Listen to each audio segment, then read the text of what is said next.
వచ్చారు సార్, ఇల్లు కానీ రిసార్ట్ కానీ నా దగ్గరికి వచ్చారు సార్ మీరు. కానీ నేనంటే నేను కాదు సార్, మీకు తెలియని వ్యక్తి మీ ఇంటికి వస్తే ఎలా ఉంటుంది మీకు? మీరు ఆఫీసర్ని మర్చిపోండి సార్, మీరు జనరల్ ఒక పబ్లిక్ గా అనుకోండి సార్.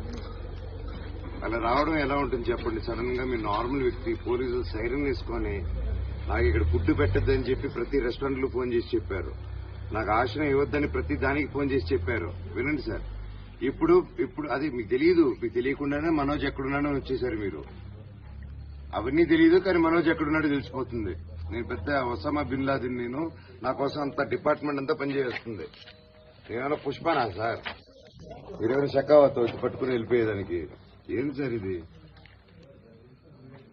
ఎందుకు ఎందుకు నేనేం క్రిమినల్ నా టెర్రరిస్ట్ నా ఎందుకు వచ్చారు? అవును సార్,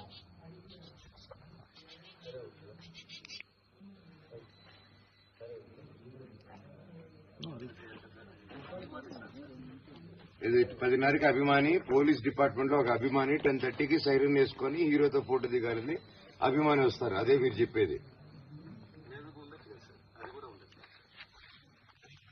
సార్? అదేంటి సార్, అభిమానిగా వచ్చారని చెప్తున్నారు మీరు. సిఐ ఉండి, ఒక ఎస్ఐ డ్యూటీలో ఉండి సీఎం గారి పేరు చెప్పుకొని సైరన్ వేసుకొని వచ్చి నన్ను కింద దింపిన తర్వాత ఇవి అభిమాని అంటే కాదు. ఇప్పుడు అభిమాని అంటే కనుక్కోవడం కాదు సార్, నేను ప్రజెంట్ చేస్తాను అన్ని, మీకు డాక్యుమెంట్స్ అన్ని ప్రజెంట్ చేస్తాను, వీడియోస్. కానీ అభిమాని రావడం ఏంటి సార్? ఆయన కూడా ఎస్ఐ గారు కూడా నేను అభిమానంతో వచ్చానంటున్నారు. అర్ధరాత్రి ఒక రిసార్ట్ లోపలికి సైరన్ వేసుకుని వచ్చి మా వాళ్ళని ఏ ఊరు ఏడుంటావు అభిమానికి ఎందుకు సార్? నా పక్క